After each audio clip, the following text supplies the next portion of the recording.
Hello friends, I am Ravish and welcome to the Ravish की class. जैसा कि आपको वादा करा गया था कि इंग्लिश की क्लासेस यूट्यूब चैनल पे शुरू होंगी, तो ये शुरू हो रही हैं। एक्चुअली ये प्रॉमिस करा गया था कि 3 जून से it will be available, but due to some problem ये आज 4 जून को पहली क्लास आ रही है।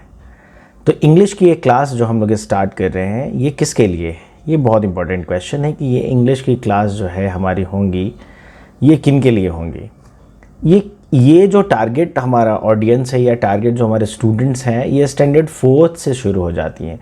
जिन बच्चों को थोड़ी बहुत समझ उनके दिमाग में आ जाती है, चीज़ों को अंडरस्टैंड करने की कैपेसिटी वो ग्रो कर लेते हैं, उनकी कॉग्निटिव डेवलपमेंट इतनी है, तो ये इस लेवल से स्टैंडर्ड 4th के लेवल से कोई भी CBSE ICSE बोर्ड के बच्चे या जो भी स्टेट बोर्ड्स के बच्चे होंगे या हिंदी बोर्ड के जो भी बच्चे होंगे, वो ये लर्न करना यहाँ से शुरू कर सकते हैं।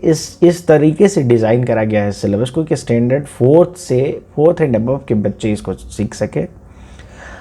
सेकेंडली, इसको डिज़ाइन किया गया है कि कोई भी एज ग्रुप जो इंग्लिश सीखना चाहता हो या इंग्लिश सीखने की इच्छा रखता हो, वो इसको स्टार्ट कर सकता है। कोई भी एज ग्रुप, आप ग्रेजुएट हैं, आप वर्किंग हैं, आप हाउसवाइफ हैं, आप ओल्ड एज पेंशनर हैं, आप घर में बैठे हुए आप इंग्लिश सीखना चाहते हैं एज ए लैंग्वेज, आप के लिए ये क्लास है। तो जो इंग्लिश के लैंग्वेज को सीखना चाहते हैं, उनके लिए ये क्लास है। ये क्लास उन लोगों के लिए भी है जो कॉम्पिटिटिव एग्ज़ाम्स दे रहे हैं, उन लोगों के लिए भी है। जैसे कि कोई स्टाफ सिलेक्शन के एग्ज़ाम दे रहे हैं या स्टेट सिलेक्शन कमीशंस के कोई एग्ज़ाम्स दे रहे हैं जिसमें इंग्लिश एक इम्पॉर्टेंट पार्ट है, उन लोगों के लिए भी एक क्लास है। तो कहने का मतलब, ये क्लास पर्टिकुलरली जो डिज़ाइन करा गया है, ये इस तरीके से डिज़ाइन करा गया है कि इट कवर्स जो है, ये सबको कवर करता है। जो बच्चे इंग्लिश सीखना चाहते हैं, जो बड़े इंग्लिश सीखना चाहते हैं एज अ लैंग्वेज, आप इसको सीखना चाहते हैं एज अ कॉम्पिटिटिव एग्ज़ाम, आप बैठना चाहते हैं कहीं पे एग्ज़ाम्स देना चाहते हैं, इंग्लिश आपकी सब्जेक्ट है, और फिर बोर्ड्स में ये आपको हेल्प करेंगे। ऑब्वियसली लिटरेचर यहाँ पे हम कवर नहीं करेंगे, बट ये बोर्ड्स में भी आपको हेल्प करेंगी। तो ये इन लोगों को हेल्प करेगा। ये टारगेट हमारा जो है, ये सभी के लिए है। एक अम्ब्रेला में हम चाहते हैं कि सारे के सारे कोई भी इंग्लिश स्टार्ट करे और वो एंड करे। अब ये इंग्लिश की जो क्लासेस होंगी, वो 2 ग्रुप में मैंने बांटी है, इसलिए 2 प्लेलिस्ट होंगी। जब यहाँ पे आप यूट्यूब पे हमारे जब ये रवीश की क्लास में ये जब क्लासेस जाएंगे, तो 2 प्लेलिस्ट में जाएंगे। एक प्लेलिस्ट होगा वो इंग्लिश ग्रामर का सेक्शन होगा, इंग्लिश ग्रामर होगा, और दूसरा ग्रामर एंड कंपोजिशन होगा, और दूसरा जो सेक्शन होगा हमारा, वो वोकैबुलरी से रिलेटेड होगा। देखिए, ये बहुत इंपॉर्टेंट है। दोनों चीज़ अपने आप में इंपॉर्टेंट है। ग्रामर आपको बताती है कि करेक्ट वे में इंग्लिश कैसे लिखना है या बोलना है, बट आप बोलेंगे कैसे अगर आप वर्ड्स को जानेंगे नहीं। सपोज आपको अपने किचन के बारे में बात करना है, if you want to talk about kitchen, कि आप किचन के बारे में कुछ कहना चाहते हैं, किसी से बात करना चाहते हैं, आप सब्जी के बारे में बात करना चाहते हैं, या आपने आज किचन में क्या करा है, इस चीज़ को अगर आपको बताना है, तो आप कैसे बताएंगे? अगर आपके पास वोकैब नहीं होगा, अगर आपके पास वो वर्ड्स नहीं होंगे कि नाइफ आप नहीं जानते हैं होता क्या है, फॉक नहीं जानते हैं आप होता क्या है, स्टोव नहीं जानते हैं आप होता क्या है, तो आप कैसे बात करेंगे? वेजिटेबल्स का नाम नहीं जानते हैं कि ओकरा क्या है, lady finger, actually lady finger ओकरा सेम है, आप गार्ड क्या है, बिटर गार्ड क्या है, आप ये नहीं जानते हैं कि इंग्लिश में इन चीज़ों को कैसे बोलते हैं, तो आप ऑब्वियसली उस टॉपिक पे नहीं बात कर पाएंगे या ना ही लिख पाएंगे। तो कोई भी इंग्लिश में कोई भी टॉपिक को समझने के लिए जितना इम्पॉर्टेंट इंग्लिश ग्रामर है, आई थिंक उससे कहीं ज़्यादा इम्पॉर्टेंट या फिर इक्वली इम्पॉर्टेंट अगर आप बोले, चलिए let us give equal weightage to both of them, English vocabulary भी है आपके लिए। तो हम लोगों की ये जो 2 प्लेलिस्ट होगी, इंग्लिश ग्रामर एंड कंपोजिशन की एक होगी और एक वोकैबुलरी की होगी। वोकैबुलरी का अप्रोच ऐसा नहीं रहेगा कि आपको बस अल्फ़ाबेटिकल ऑर्डर में चीज़ों को मगअप करते जाना है, नहीं। ये जो अप्रोच होगी बहुत ही साइंटिफिक होगी। जो बचपन से मैंने पढ़ा है, समझा है कि वोकैब वर्ड्स को गेन करने की जो टेक्निक है, वो बहुत साइंटिफिक होनी चाहिए। तो हमारे यहाँ जो इस यूट्यूब चैनल पे हम लोग वीडियो डालेंगे इंग्लिश की, ये बहुत ही साइंटिफिक वे में वोकेबलरी को कवर करेगी, ताकि जो भी चीज़ है, अगर आपको बुक्स के बारे में बात करनी है, गॉड के बारे में बात करनी है, तो उससे रिलेटेड वर्ड्स आप जाने, थियोलॉजी के बारे में आपको बात करनी है, कोई भी टॉपिक के बारे में बात करनी है, आप डॉक्टर्स के बारे में बात करते हैं तो बहुत सारे डॉक्टर्स होते हैं, बहुत सारी बीमारियां होती है, तो इस तरीके से वोकेबलरी को हम लोग पढ़ेंगे कि कोई टॉपिक उठाएंगे और उससे रिलेटेड सारे वर्ड्स को पढ़ेंगे, ताकि जब आप बात करें, ताकि आप जब कोई चीज़ लिखें या आप इंग्लिश में कुछ भी करें, तो आपकी जो वोकेबलरी है वो इस हद तक इतनी अच्छी हो कि वो टॉपिक जो आपने उठाया है लिखने और बोलने के लिए उसको कवर कर सके। तो ये बहुत इंपॉर्टेंट है कि हमारे यहाँ प्लेलिस्ट 2 होंगी इंग्लिश की, एक ग्रामर एंड कंपोजिशन की होगी और एक वोकेबलरी की होगी। ये जो वीडियोस होंगे ये every Saturday, Sunday and Wednesday को आपके यहाँ आएंगे। ये 3 दिन में आएंगे, सैटरडे, संडे या वेंसडे। इसमें जो है जो अप्रोच रहेगी वो हमने बता दिया आपको, ये किन के लिए वो बता दिया।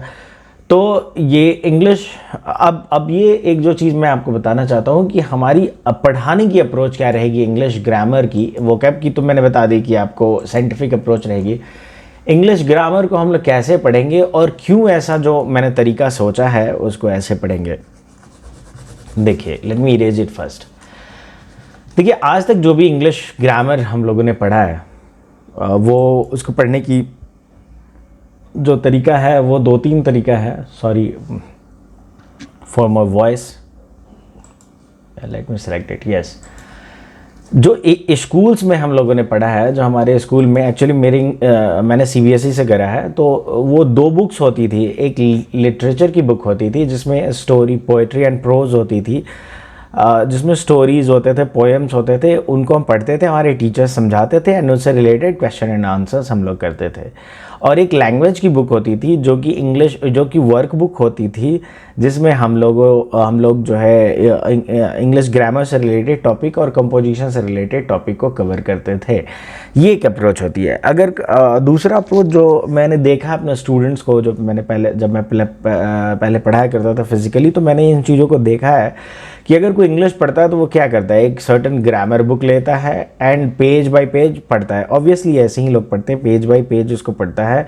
उसे सिंटैक्स जो होते हैं, जो अगर कोई उसमें इंपॉर्टेंट बात लिखी है उसको वो लर्न करते हैं, कोई ऐसा जो इंपॉर्टेंट फार्मूलाज है उसको वो समझते हैं, उसको लर्न करते हैं और फिर उसको अप्लाई करके इस तरीके से इंग्लिश सीखते हैं। तो जो बहुत इंपॉर्टेंट बात है कि हमारा जो अप्रोच रहेगा इन दोनों से विन रहेगा। ऑब्वियसली अभी हम इंग्लिश सीबीएसई और आईसीएसई कवर नहीं कर रहे हैं, हम एक बेसिक इंग्लिश कवर कर रहे हैं जो आईसीएसई सीबीएसई बोर्ड के बच्चों को ऑब्वियसली बहुत हेल्प करेगी। और ये जो बच्चे जो ग्रामर और लैंग्वेज सीखना चाहते हैं तो इनको भी अप्रोच, तो हमारा जो अप्रोच रहेगा ऐसा रहेगा कि हम इंग्लिश को डे टू डे लाइफ में यूज़ कैसे करते हैं। अगर ये चीज़ हम समझ जाएं कि जो हम पढ़ रहे हैं उसका यूजेस कहाँ पे है, वो कहाँ पे कैसे यूज़ होगा, तो फिर इंग्लिश हम अच्छे से सीख पाएंगे। तो ये चीज़ आप ध्यान में रखें कि यूज़ के पॉइंट ऑफ व्यू से हम पढ़ेंगे इंग्लिश को, जो भी पूरी हमारी जो जर्नी होगी। और ये जर्नी 3 से 4 महीने की होगी जो इंग्लिश ग्रामर और वोकैबुलरी की। आप देखेंगे कि 3 से 4 महीने के बाद जो है आप एक बेटर स्थिति में होंगे, एक बेटर पोजीशन में होंगे अपने इंग्लिश को लेके, आप कॉन्फिडेंट भी होंगे ऑब्वियसली। तो ये बैकबोन्स हम लोग करने का कोशिश करेंगे। बैकबोन इंग्लिश की वही है, ग्रामर एंड वोकैबुलरी, क्योंकि आपको सेंटेंसेस की फॉर्मेशन कैसी है, आप कैसे चीज़ों को बोलेंगे लिखेंगे, ये इंपॉर्टेंट है। और जो लिखने बोलने के लिए शब्द है वो बहुत इंपॉर्टेंट है। तो ये 2 चीज़ मिलके इंग्लिश की क्लास हम कवर करेंगे। ये हमारा इंट्रोडक्शन क्लास है, इसको ज़्यादा लंबा नहीं करते हैं। और ये जो क्लास है ये जाएगा आपके इंग्लिश के ग्रामर वाले सेक्शन में, चूँकि ये इंट्रोडक्शन हालांकि दोनों में जाना चाहिए, लेकिन but I put it in grammar section. मैंने बता दिया कि ऐसे हम लोग कैसे अप्रोच रखेंगे, कैसे हम शुरू करेंगे, कितनी प्लेलिस्ट होगी और कैसे आपको ये करना है। अच्छा, आपको कैसे पढ़ना है ये बहुत इंपॉर्टेंट चीज़ मैं बताता हूँ। ये क्लासेस जब ख़त्म होगी, एक ही क्लास जब ख़त्म होगी तो इसको आप जितनी बार समझ में नहीं आया 2 से 3 बार आप इसको देखेंगे। देखिए, इंटरनेट की ज़माना है, आजकल इंटरनेट है, ऑब्वियसली आप इस चीज़ को इंटरनेट पे देख ही रहे हैं। तो आप इससे जितने एग्जाम्पल्स हैं, जो भी टॉपिक हम कवर करेंगे, एज मच एज एग्जाम्पल्स जो है आप इसको नेट से देख के, बुक से देख के, कोई भी सोर्सेस से देख के आप अपने कॉपी में लिखेंगे या प्रैक्टिस करेंगे। देखिए मैं अपने स्टूडेंट्स को कहा करता हूँ कि इंग्लिश जो है ये बहुत हद तक मैथमेटिक्स की तरह है। मतलब जो नॉन नेटिव हम लोग स्पीकर हैं, जो हम लोग की इंग्लिश पहली लैंग्वेज नहीं है, हमारी हिंदी है, तो जो भी जिनकी भी पहली लैंग्वेज इंग्लिश नहीं है उनके लिए इंग्लिश एक मैथ्स की तरह है। आप जितना प्रैक्टिस करेंगे, मैथमेटिक्स में हम लोग क्या करते हैं, कोई थ्योरम, कोई फॉर्मूला, कोई कॉन्सेप्ट को समझते हैं and we practice as much question as we can. तो जैसे जैसे हम क्वेश्चंस को समझते हैं, पढ़ते हैं, उसके लेवल जैसे जैसे इंक्रीज होते हैं तो हम देखते हैं कि उस पर्टिकुलर टॉपिक में हमारी मास्टरी हो जाती है। इसी तरह इंग्लिश की अगर कोई टॉपिक पढ़े तो आप जितने से जितने एग्जाम्पल्स हैं नेट से निकाल सकते। कुछ एग्जाम्पल्स तो हम यहाँ पे देंगे ही, बट बहुत सारे एग्जाम्पल्स तो हम नहीं दे सकते हैं। तो you have to study at home. आप होम में कैसे पढ़ेंगे इसको मैंने तरीका बता दिया। वीडियो देखेंगे, 2-3 बार जो भी देखेंगे आपको समझ में नहीं आया उसको समझेंगे। अगर और समझ में नहीं आता तो कमेंट सेक्शन में बोलेंगे सर इस पर्टिकुलर टॉपिक को आप फिर से एक्सप्लेन करें, तो I will make a short video and I will explain. जब आप पूरे टॉपिक को अच्छे से समझ जाएंगे तो इस चीज़ को अपने तरीके से अपने कॉपी में लिखने का प्रयास करेंगे कि सर ने जो पढ़ाया है उसकी एक समरी लिख देंगे एक पेज में आप, या हाफ पेज में आप लिख देंगे, या 2 पेज, जितने मतलब जो भी आपकी पेजेस होंगी व्हाटएवर उसमें आप लिखेंगे। और एज मच एज एग्जाम्पल आप नेट से निकाल के, आप कहीं से निकाल के, बुक से, कोई आपके पास जो बुक पड़ी होगी उसे एज मच एज एग्जाम्पल उस टॉपिक से आप लिखेंगे और जितने क्वेश्चंस हैं आप सॉल्व कर सकते हैं, उससे रिलेटेड जिस टाइप के क्वेश्चंस हैं आप सॉल्व करेंगे। और कुछ क्वेश्चन ऑब्वियसली यहाँ पे क्या करेंगे हम, कुछ जैसे कोई टॉपिक एंड होगा, सपोज नाउन एंड होगा, तो जब नाउन एंड होगा तो हम लोग 1-2 क्लासेस रखेंगे क्वेश्चंस के लिए। कोई बुक से आई विल टेक स्नैप, मतलब पिक्चर, वो बुक से I will try to explain, but आपको ये अपने स्तर पे करना होगा, अपने लेवल पे करना होगा कि आप एज मच एज क्वेश्चंस आप सॉल्व करिए। तो eight the end of the day आप देखेंगे कि आपकी इंग्लिश जो है वो बहुत बेटर हो जाएगी। अब हम स्टार्ट करते हैं इंट्रोडक्शन वीडियो को और कैसे हम लोग अप्रोच करेंगे। तो इस चीज़ को हम लोगों ने देख लिया, आपको कैसे पढ़नी है वो चीज़ों को भी देख लिया। तो सारी चीज़ों को मैंने कवर कर दिया इंट्रोडक्शन वीडियो में, जो हमारी क्लासेस होंगी वो कैसी होंगी। तो अब बेटर है कि हम स्टार्ट करें इंग्लिश इंट्रोडक्शन को, अपने क्लास को। So let's start it now. Parts of speech, हमारे इंट्रोडक्शन क्लास में जो पहला टॉपिक है वो पार्ट्स ऑफ स्पीच है। स्पीच क्या है? बोलना है। स्पीच सेंटेंस है, कोई एक लैंग्वेज है, हिंदी की स्पीच हो सकती है, इंग्लिश की स्पीच हो सकती है। तो जब हम इंग्लिश का पढ़ रहे हैं तो स्पीच मतलब ये लैंग्वेज है, ये सेंटेंस है। सपोज आप स्पीच मतलब बोल दे कि सेंटेंस है, तो सेंटेंस बहुत सारे वर्ड से मिलके बना होता है। सेंटेंस एक्चुअली होती क्या है, देखिए बहुत सारा वर्ड जब एक साथ आता है और एक मीनिंग देता हो, एक कोई बात कहने में सफल होता हो, उसको सेंटेंस बोलते हैं। तो ये जो सेंटेंस या जो स्पीच है, इसके बहुत सारे ये जो वर्ड्स है, बहुत सारी इसको हम बोलेंगे पार्ट्स ऑफ स्पीच। ये सारे बहुत सारे पार्ट्स मिलके ही ये सेंटेंस बना है। तो इस चीज़ को हम समझेंगे कि ग्रामर में पार्ट्स ऑफ स्पीच क्या है। देखिए parts of speech can be defined as words that perform different role in a sentence. अब हर वर्ड की एक रोल होगी। सपोज जैसे इस वर्ड को हम लेते हैं, the cat sat on the mat. यहाँ पे जो ये कैट है इसकी एक रोल है। ये कैट बताता है कि इस वर्ड का हीरो है कैट, सॉरी इस सेंटेंस का हीरो है कैट, यानी कैट एक मेन कैट के बारे में हम बात कर रहे हैं। और कैट के बारे में ये बात कर रहे हैं कि वो मैट पे बैठा है, तो मैट दूसरा हीरो हो गया, साइड हीरो काइंड ऑफ। ये सैट जो है ये बताता है कि ये वर्ब है, मतलब ये बैठा हुआ है, ये कुछ कर रहा है या कोई स्थिति में है। ऑन भी हमको बताता है कि कहाँ बैठा है, ये पोजीशन बताता है। ये दो जो है हमारा आर्टिकल है। तो आप देखेंगे कि जो सेंटेंस की एक एक वर्ड जो है कोई ना कोई रोल प्ले कर रहा है, और इसी को हम बोलते हैं पार्ट्स ऑफ स्पीच ग्रामर में। ये सारे पार्ट्स हैं एक पूरे स्पीच या सेंटेंस के, इसी को समझेंगे। जब आप पूरे पार्ट्स ऑफ स्पीच को बेटर से समझ जाएंगे तो आप कोई भी सेंटेंस को आप डिसफर कर सकते हैं, कोई भी सेंटेंस को आप देख सकते हैं कि कैसे ये मिलके एक मीनिंगफुल सेंटेंस बना है। तो parts of speech is a class, मतलब यहाँ पे मैंने डेफिनेशन लिखा है, parts of speech a class of words. और ये वर्ड्स क्या है, एडजेक्टिव्स हैं, एडवर्ब्स है, कंजंक्शन, इंटरजेक्शन, बहुत सारे जो भी according to the kind of ideas they express way they work in a sentence. अब ये जो पार्ट्स ऑफ स्पीच हैं ये सेंटेंस में जो रोल प्ले करते हैं अकॉर्डिंगली इनका हम नाम रखते हैं और इसी को पार्ट्स ऑफ स्पीच कहते हैं। तो अब एक एक करके हम लोग समझेंगे कि ये कितने सारे हैं और इनका क्या क्या फंक्शंस हैं।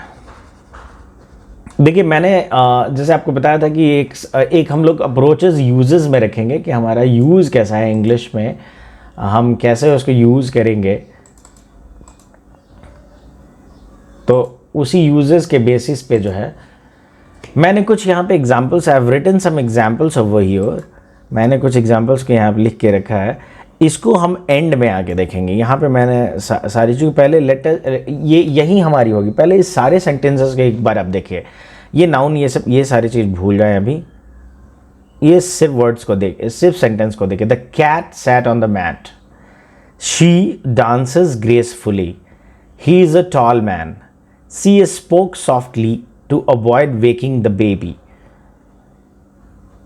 They went to the park. The book is on the table. I like both apples and oranges. Wow, that is incredible. ये सारे सेंटेंस को आप एक बार देख लें, मैंने एक बार ही पढ़ दिया आपके लिए। We'll come back to these sentences. ये सारे sentences पे हम वापस आएंगे। इसके पहले हम ये कॉन्सेप्ट को समझ ले रहे हैं। तो जो हमारा ट्रेडिशनल जो इंग्लिश है या जो इंग्लिश जो मेन हम जानते हैं, उसमें पार्ट्स ऑफ स्पीच 8 टाइप्स के होते हैं। उन्हीं 8 टाइप्स को हम डिस्कस करेंगे। नाउन फर्स्ट जो है, किसी भी स्पीच में एक नाउन होता है, जो नाउन पार्ट्स ऑफ स्पीच एक पार्ट है स्पीच का। तो नाउन क्या है, देखिए बहुत इंपॉर्टेंट, नाउन मीन्स नेम होता है। किसी भी चीज़ का अगर आप नेम, उसका एक नाम रख दे, वो नाउन कहलाएगा भैया। तो नाउन मीन्स नेम, बस आपको याद रखना, it's a name, name name name, एकदम दिमाग में बिठा ले कि नाउन मतलब नेम। तो noun is the name of, अब किसी चीज, जो भी आप सोच सकते हैं, जो भी आप सोच सकते हैं, देख सकते हैं, फील कर सकते हैं, कुछ भी, उसका अगर आपने नाम रख दिया तो वो नाउन हो गया। तो noun is the name of person, आप इसको देख सकते हैं, पर्सन को प्लेस पे जा सकते हैं, फील कर सकते हैं, देख सकते हैं। थिंग, कोई सामान को छू सकते हैं, देख सकते हैं। कोई क्वालिटी है, उसको आप देख तो नहीं सकते हैं, बट अगर उस क्वालिटी का नाम रख दिया, मान लीजिए कि कोई बहुत ही अच्छा आदमी है, वो कोई किसी से घूस, कोई अच्छा इंप्लॉय है, किसी से घूस नहीं लेता, अच्छे से काम करता है, उसको हम बोलते हैं कि ऑनेस्ट आदमी है। तो ऑनेस्ट ये क्वालिटी है, इसका अगर हम नाम रख दे ऑनेस्टी, तो ये हम आगे देखेंगे कैसे। इस तो क्वालिटी जिसको आप फील नहीं कर सकते, लेकिन अगर नाम रख दिए, कोई अगर कंडीशन है, कोई स्थिति है, उसका अगर नाम रख दिए, मान लीजिए कि कोई बहुत, उसके पास गाड़ी है, बंगला है, मोटर है, कार है, तो यानी वो मतलब कि बहुत अमीर टाइप का है, तो उसका अगर कोई स्थिति का नाम रख दिए, उस कंडीशन के नाम को रख दिए, तो उसको, या फिर कोई बहुत गरीब है, मतलब खाता पीता है, उसके खाने के लिए ये नहीं है, मतलब कुछ नहीं है, मतलब बहुत गरीब है, कहने का मतलब उस स्थिति का अगर आप नाम रख दिए, पुअर है बहुत, तो पॉवर्टी आप रख दिए, तो उसको नाउन कहेंगे। कोई एक्शन अगर हो रहा है, उस एक्शन का अगर नाम रख दिए, तो वो आपको हो जाएगी नाउन। तो नाउन को हम लोगों ने देखा है कि नाउन कुछ नहीं, ये नेम है, बहुत इंपॉर्टेंट चीज, नाउन नेम है, बस नेम आप जिस चीज़ का रख दे। अगर पर्सन का रखे जैसे राकेश, तो राकेश क्या है, नाउन है। प्लेस का रखे न्यूयॉर्क, तो ये नाउन है। कोई अगर थिंग का नाम रख दे, जैसे बुक है, बुक नाउन है। कोई क्वालिटी, जैसे हम लोग देखें कि किसी इंसान की क्वालिटी है, मान लीजिए वो ईमानदार है, ऑनेस्ट है, उसका अगर हम नाम रख दे, उस क्वालिटी का नाम रख दे ऑनेस्टी, तो वो नाउन हो जाता है। कोई अगर बीमार है, उस बीमारी वाली स्थिति का, वो बीमारी उसकी स्थिति है, एक कंडीशन है कि वो बीमार है, इस बीमार वाली स्थिति का अगर नाम हम रख दे, इलनेस, बीमारी, तो वो कंडीशन के नेम जो हो जाती है वो नाउन है। अगर कोई एक्शन है, कोई मूव कर रहा है और उसका अगर हम नाम रख दे, तो मूवमेंट, तो वो हो जाती है नाउन। तो ये सारे चीज़ आपको समझना है कि noun is a name of person, place, thing, quality, condition, action. Example separately हम लोगों ने देख लिया। नाउ अब जब हम पढ़ेंगे इसको तो डीप में तो बहुत कुछ पढ़ेंगे, तो अब आपको और क्लियर होगी, बट होपफुली आपको नाउन नेम समझ में आ गया।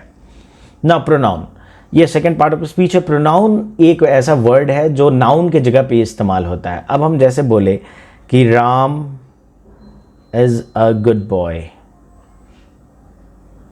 फिर हम बोले कि Ram loves his mother, Ram has 2 friends. अब देखिए, अगर हम कोई टॉपिक को इस राम के बारे में लिख रहे हैं, तो बार बार राम लिखना ये अच्छा नहीं लग रहा है, तो इसके जगह पे हम कुछ लिख देते हैं, जैसे ही लिख दिए, तो ये ये जो जगह पे इस्तेमाल हो जाती है नाउन की ताकि ये सुंदर लगे, जिसको हम बार बार आराम से यूज कर सके, इसी को प्रोनाउन बोलते हैं। Pronoun is a word which is use instead of noun. जैसे कि राम के लिए ही इस्तेमाल किया, सीता के लिए शी, मेल के लिए ही इस्तेमाल करते हैं, प्लूरल फीमेल के लिए शी, डॉग और थिंग के लिए इट इस्तेमाल करते हैं। फिर इसका प्लूरल फॉर्म्स भी होता है, हम लोग देखेंगे जब हम लोग प्रोनाउन पढ़ेंगे डीप में। लेकिन आप इंट्रोडक्शन पढ़ रहे हैं पार्ट्स ऑफ स्पीच के, तो ये जान जाए कि प्रोनाउन एक वर्ड है जो नाउन के जगह पे इंस्टेड ऑफ नाउन जिसका इस्तेमाल होता है उसको प्रोनाउन बोलते हैं। नाउ एडजेक्टिव, देखिए नाउन के बारे में अगर कोई वर्ड कुछ बताता हो, उसके कुछ क्वालिटी के बारे में बताता हो, उसको हम एडजेक्टिव बोलते हैं। जैसे कह रहा है कि adjective is the word use to qualify a noun, ठीक है, और प्रोनाउन। नाउन या प्रोनाउन की कुछ क्वालिटी को अगर कोई वर्ड बताता हो उसको हम एडजेक्टिव बोलते हैं। आप बोल सकते हैं नाउन के बारे में कुछ बताता हो, नाउन के बारे में कुछ एक्स्ट्रा बताता हो, उसके कुछ क्वालिटीज़ को बताता हो, तो उसको हम बोलते हैं एडजेक्टिव। जैसे कि गर्ल, यहाँ पे गर्ल है, ये गर्ल कैसी है, ब्यूटीफुल है, इसकी क्वालिटी को बता रहा है, तो ये ब्यूटीफुल वर्ड क्या हो गया, एडजेक्टिव। बॉय नाउन है और ये हैंडसम बता रहा है कि बॉय कैसा है, हैंडसम है, इसकी कुछ क्वालिटी को बता, जरूरी क्वालिटी अच्छा भी हो बुरा भी हो सकता है ऑब्वियसली। ये हाउस है, हाउस कैसा है, बिग है, तो ये बिग क्या हुआ, एडजेक्टिव है, क्योंकि ये इस नाउन के बारे में बता रहा है, इसके क्वालिटी के बारे में। मैन ए नाउन है और इसके क्वालिटी के बारे में बता रहे हैं कि रिच है, तो रिच क्या हो गया, एडजेक्टिव। ये पुअर भी हो सकता है, पुअर मैन, ठीक है, स्मॉल हाउस, ठीक है, अगली बॉय, अगली गर्ल, ऐसा हो सकता है। तो एडजेक्टिव वो वर्ड है जो नाउन के कुछ क्वालिटी या उसके क्वालिफाइंग वर्ड्स को बोलते हैं, नाउन और प्रोनाउन के क्वालिटी को बताता हो। नाउ वर्ब, देखिए वर्ब जो है वो बताता है कि कोई पर्सन जो है क्या कर रहा है या क्या स्थिति में है, मतलब एक्शन वर्ड्स को बोलते हैं हम वर्ब। ऐसे हम जनरली जानते हैं कि एक्शन, कोई आदमी क्या कर रहा है, ठीक है, वो बताता है कि क्या कर रहा है, या उसके साथ क्या हो रहा है ये बताते हैं, या वो है क्या, किस स्थिति में है, इस चीज़ को बताता है वर्ब। तो वर्ब ये बताता है कि वर्ब टेल अस, यहाँ पे मीनिंग होगा, मतलब मुझे ही क्यों बताएगा, पूरा दुनिया को बताता। Verb tell us what a person और थिंग डज, वो आदमी या पर्सन कर क्या रहा है। जैसे राम सिंग्स, राम क्या कर रहा है, गाना गा रहा है, तो ये सिंग्स हो गया verb. What is done to a person या थिंग, वो एक पर्सन या थिंग के साथ क्या हुआ है, कोई एक्शन उसके साथ हुआ है, तो वो भी वर्ड जो है वर्ब है। The chair is broken, the chair is broken, ये चेयर के साथ क्या हुआ है, वो टूट गया, तो ब्रोकन इसके साथ कुछ हुआ है, और हुआ वाला वर्ड को हम बोल रहे हैं वर्ब। बीना इज पनिश्ड, बीना के साथ क्या हुआ है, उसको पनिशमेंट मिला है, तो पनिश जो है ये हो गया वर्ब, ठीक है। तो जो वो कर क्या रहा है, पर्सन या थिंग, या उस पर्सन या थिंग के साथ या एनिमल के साथ हो क्या रहा है, वो दोनों वर्ब से एक्सप्रेस होता है, वो दोनों वर्ब ही है। और ये पर्सन या थिंग है क्या, द डॉग इज डेड, ये डॉग जो है मर गया है, तो है क्या, इज जो यहाँ पे है इसकी स्थिति को बता रहा है, डॉग की स्थिति को कि वो मर गया है, तो इज भी क्या हुआ, वर्ब हुआ। ग्लास इज ब्रिटल, ग्लास मैंने ब्रिटल है, कमज़ोर है, टूट सकता है, तो इज क्या हो गया, यहाँ पे वर्ब हो गया। तो ये इंट्रोडक्शन वीडियो में वर्ब के लिए इतना ही। वर्ब आप समझ गए कि भाई एक्शन वर्ड्स हैं, आप एक लाइन में ऐसे बोल सकते हैं, लेकिन सिर्फ इतना ही काफ़ी नहीं है, आपको बोलना होगा कि एक पर्सन या थिंग क्या करता है, इस पर्सन या थिंग के साथ होता क्या है, या पर्सन या थिंग है क्या है, या उसकी स्थिति क्या है। नाउ एडवर्ब, एडवर्ब जो है वो क्वालिफाइज, ये बताता है अगेन वर्ब के बारे में, एडजेक्टिव के बारे में और दूसरे एडवर्ब के बारे में, ये आप समझेंगे। वहाँ पे एडजेक्टिव हम देखें कि नाउन और प्रोनाउन के बारे में बताता है, वो एडवर्ब जो है वो क्वालिफाई करता है वर्ब को, एडजेक्टिव को और अनदर एडवर्ब को। इनके बारे में अगर कुछ बता रहा हो तो उसका एडवर्ब बोलते हैं। जैसे एग्जांपल अब देखेंगे, ही वॉक्स स्लोली, अब ये वॉक वर्ब है, इसके बारे में कुछ बता रहा है कि धीरे से चलता है, तो ये स्लोली क्या हो गया, adverb. She is extremely beautiful, beautiful क्या है, हमारा एडजेक्टिव है, हम लोगों को देखा था, ब्यूटीफुल गर्ल, शी ब्यूटीफुल है। नाउन के बारे में बताया, ब्यूटीफुल बहुत सुंदर है, लेकिन कितनी सुंदर है, तो बहुत सुंदर है। तो ये एक्सट्रीमली जो है ये आपको एडजेक्टिव के बारे में बता रहा है, इसलिए ये एडवर्ब है।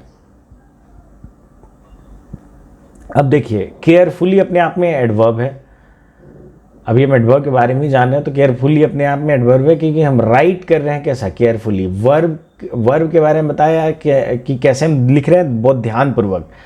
तो ये वर्ब के बारे में बताया केयरफुली, तो केयरफुली क्या हो गया, एडवर्ब। और केयरफुली के बारे में अगेन कोई एक वर्ड बता रहे कि वेरी केयरफुली, बहुत ध्यान से हम लिख रहे हैं, तो यहाँ पे वेरी क्या हो गया, भी एडवर्ब हो गया। तो एडवर्ब जो है वो बताता है, एक्स्ट्रा कुछ मीनिंग ऐड करता है किसमें, वर्ब में, एक्स्ट्रा मीनिंग ऐड करता है एडजेक्टिव में, और एडवर्ब में भी इसको एडवर्ब बोलते हैं। तो adverb is that word which qualifies a verb, adjective and another adverb. Now preposition, preposition जो है as a word use before noun और प्रोनाउन। नाउन और प्रोनाउन के साथ वर्ड यूज होता है, इसके रिलेशन को दूसरे सारे वर्ड के सेंटेंसेस के संबंध में बताता है, दूसरे नाउन या प्रोनाउन या दूसरे वर्ड के बारे के संबंध में बताता है कि ये कैसा। देखिए प्रीपोजिशन मतलब आप नाम से ही समझे, पोजीशन को बताता है भैया।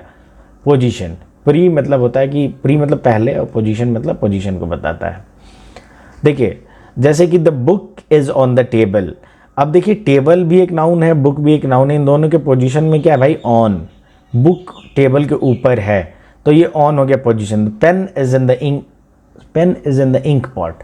तो पेन जो है वो पेन जो है वर्ब बोल रहे हैं, नाउन है, इंक पॉट नाउन है, और दोनों की पोजीशन क्या बताता है, पेन इसके अंदर है, तो ये इन क्या हो गया, इन जो है पोजीशन है, ठीक है। कंजंक्शन, कंजंक्शन वो वर्ड होता है जो दो वर्ड्स को जोड़े या दो सेंटेंसेस को जोड़े। सिंपल बात है, इंग्लिश में वो वर्ड्स जो दो वर्ड्स को एक साथ जोड़ के रखता है या दो सेंटेंसेस को एक साथ ज्वाइन करता है, उसको कंजंक्शन बोलते हैं। जैसे Ram and Hari are cousins. अब देखिए राम एक वर्ड है, नाउन है, वर्ड तो है ऑब्वियसली, नाउन है, तो हरी एक नाउन है, इन दोनों का एंड जोड़ रहा है, तो एंड मेरा क्या हो गया, ये कंजंक्शन हो गया, ठीक है। अब देखिए I ran fast but missed the train. एक सेंटेंस अपने आप में है कि आई रैन फास्ट, एक सेंटेंस अपने आप में मिस द ट्रेन, और इन दोनों को जोड़ रहा है बट, तो ये बट क्या हो गया, कंजंक्शन। तो कंजंक्शन वो वर्ड्स होते हैं, वो पार्ट्स ऑफ स्पीच होते हैं जो कि दो वर्ड्स को, दो सेंटेंसेस को जोड़ते हैं। इंटरजेक्शन, देखिए इंटरजेक्शन वो वर्ड होते हैं जो सडन फीलिंग या एक्सप्रेशन को दर्शाते हैं, उनके साथ जनरली एक्सक्लेमेशन मार्क लगता है।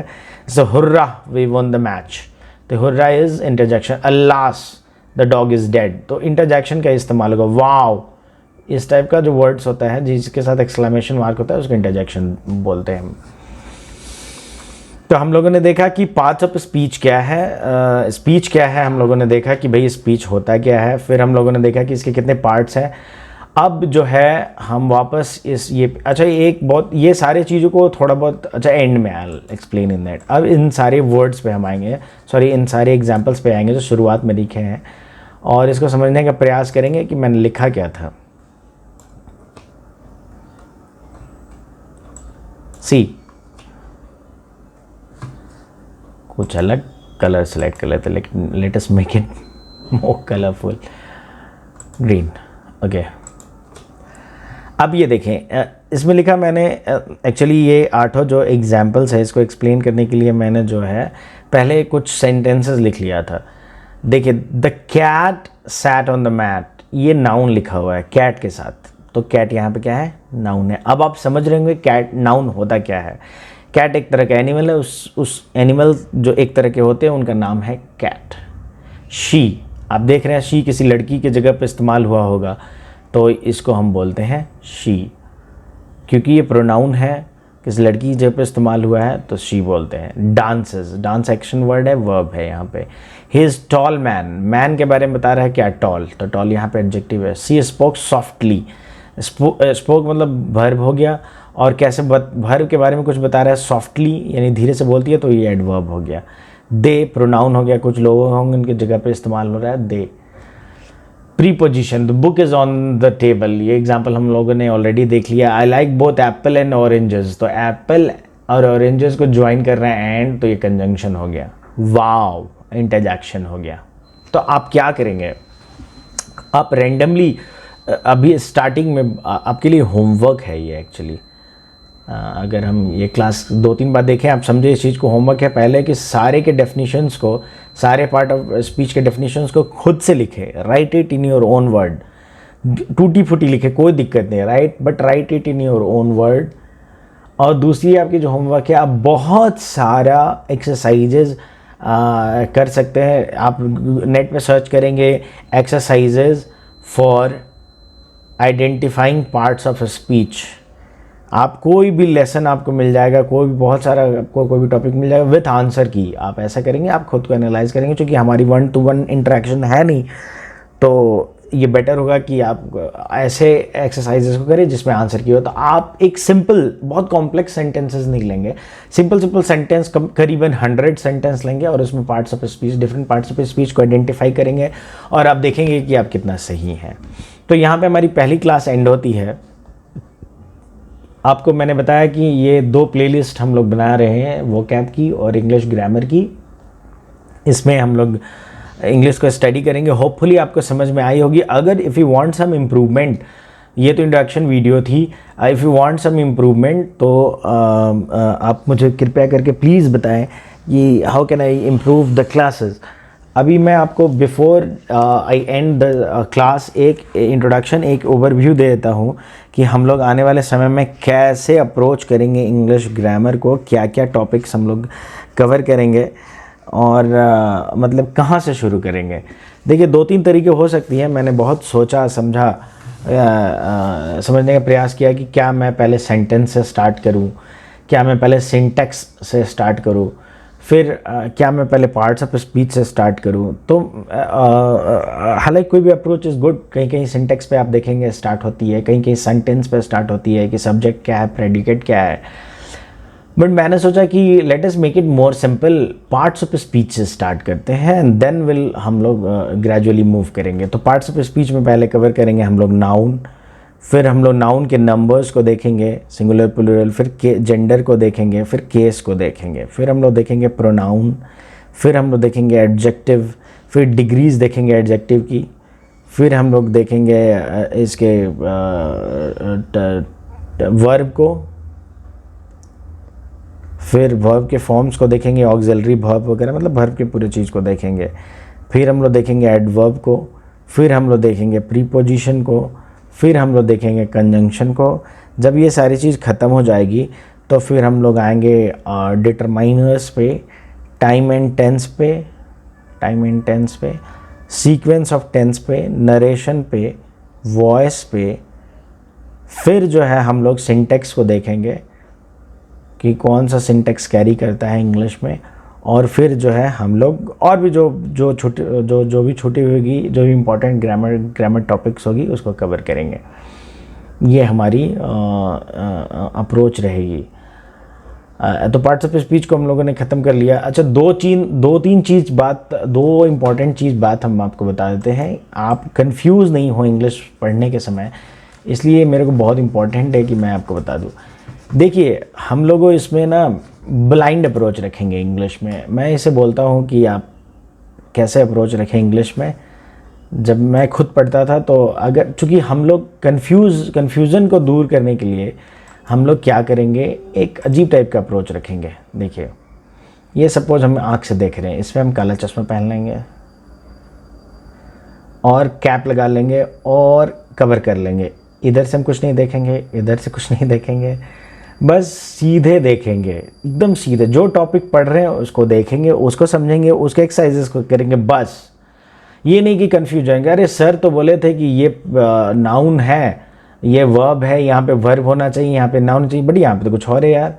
ये कन्फ्यूज़न नहीं होगी। इंग्लिश जो है बहुत ही डायनेमिक है, ये चेंज होगी। बहुत सारे रूल जो आपको हम बताएंगे वो जाके आगे चेंज होगी, बहुत सारे रूल्स के एक्सेप्शन होगी, बहुत सारा चीज़ कंटेक्चुअल होता है। ये बात याद रखिए, कंटेक्चुअल होता है मतलब आप सेंटेंस पढ़ रहे हैं, सेंटेंस क्या उस वक्त मीनिंग निकाल रहा है, क्या कॉन्टेक्स्ट में उस वर्ड का, उस ग्रामर का यूज़ हो रहा है, ये उस पर बहुत डिपेंड कर जाता है, ना कि आप जो फार्मूला या नियम पढ़े हैं। तो आप इंग्लिश को ऐसे पढ़ेंगे कि जो पढ़ रहे हैं, अभी जो पढ़ रहे हैं उसको उसी वक्त पढ़ के ख़त्म करेंगे। उससे रिलेटेड कोई क्वेश्चन मन में नहीं लाएंगे, कंफ्यूज नहीं होंगे। कंफ्यूज होंगे तो आप बहुत परेशान हो जाएंगे। आप पता चला वर्ब में कंफ्यूज हो रहे हैं तो आप एडवर्ब देख रहे हैं, एडवर्ब एडजेक्टिव देख रहे हैं, कोई कंफ्यूजन नहीं होगा।